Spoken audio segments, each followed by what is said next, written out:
Hello, and welcome to Financial Market Insights for Traders. I'm your host, Sophia, and today we're diving deep into a topic that global investors and international entrepreneurs cannot afford to ignore: currency hedging and how forex fits into international investing.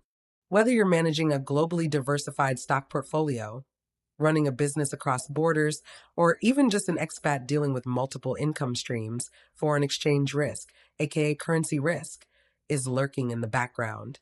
But don't worry. By the end of this episode, you'll have a clear picture of how to hedge that risk smartly and how to leverage Forex, not just for trading, but as a strategic risk management tool. So let's get right into it. What is currency risk? Imagine you're a US investor who's bought stock in a European company. The stock performs well. It goes up 10% in euros. Great, right? But during the same time, the euro drops 8% against the US dollar. So your actual return, it's down to a measly 2%. That difference, that's currency risk eating into your profit. Now scale that up. Think about an entire international stock portfolio or a business with clients across several continents. Without even realizing it, you might be speculating on forex movements every time you invest internationally or accept payments in foreign currencies. Currency risk comes in three major forms. Transaction risk. This shows up in contractual obligations priced in foreign currencies. Say you're expecting a payment in euros 6 months from now. If the euro drops, you're getting less value. Translation risk. This affects companies with foreign subsidiaries. When they consolidate earnings into their home currency, any unfavorable exchange rate can distort results. Economic risk. This one's broad.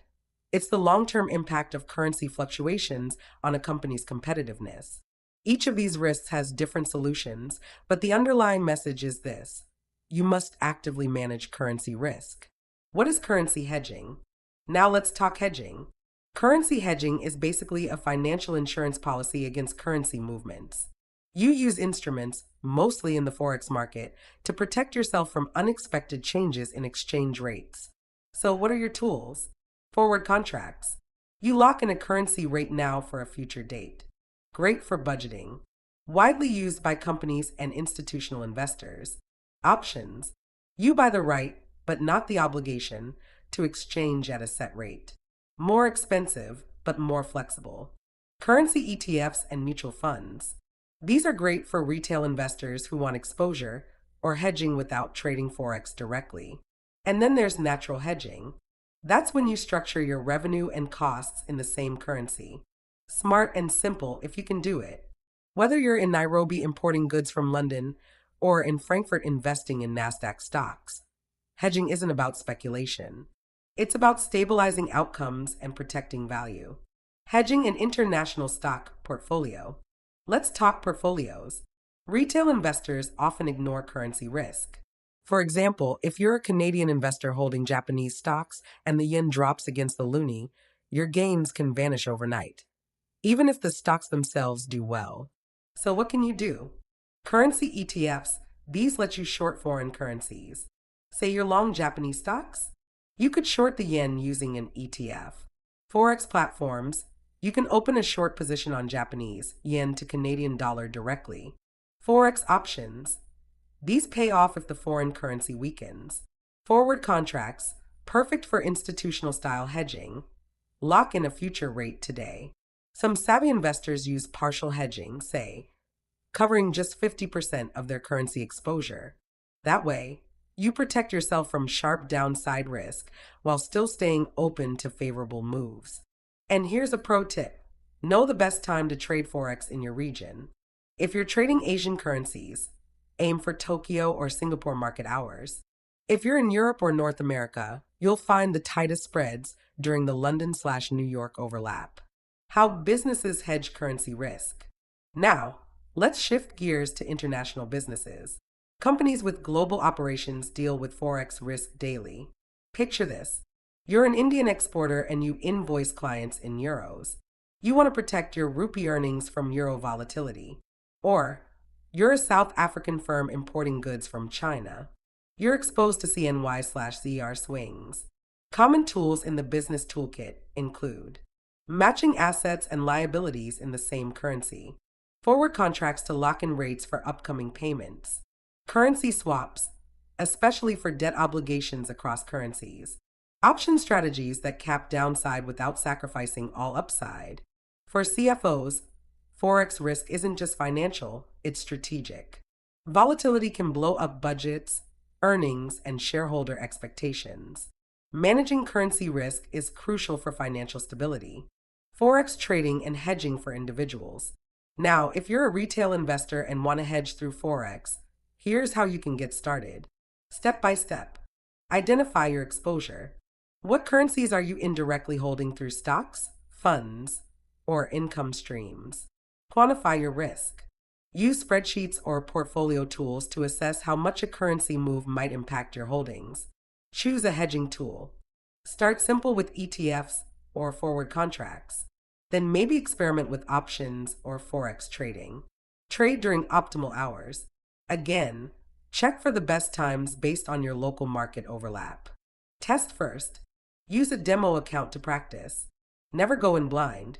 Review often. Markets shift. Your hedge today might need tweaking next month.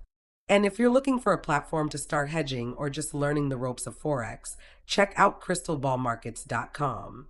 It's beginner friendly, intuitive, and geared for retail traders who want more than just speculation. They want strategy. Trading news and economic events. One of the smartest ways to manage currency exposure is to stay ahead of economic news.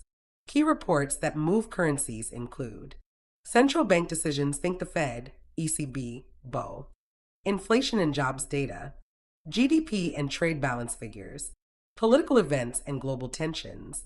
Understanding how to trade forex news can help you anticipate volatility and hedge or reposition before the storm hits. Want a smart and simple way to stay informed? I highly recommend listening to a solid forex podcast. One of the best out there? Crystal Ball Markets Podcast. It's perfect for getting market-moving insights in real time. Understanding forex leverage and risk. Before we wrap up, we need to talk about leverage, the double-edged sword of forex trading. Platforms often offer 50:1 leverage or even more.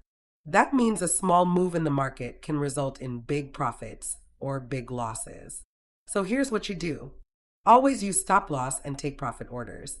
Keep position sizes small. Don't chase leverage. If you're unsure, scale down. Hedging should bring stability, not amplify risk. That's why forex risk management must be part of your strategy. Final thoughts. Let's be real. If you're investing or doing business internationally, ignoring currency risk is not an option. But the good news? The forex market gives you all the tools to manage that risk smartly and effectively. So don't let currency swings blindside you.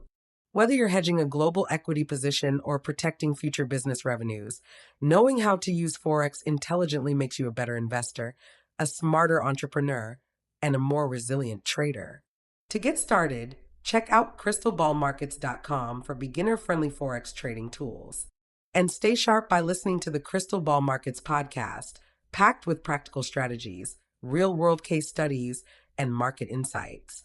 Until next time, I'm Sophia, and this is Financial Market Insights for Traders. Don't speculate, hedge smart.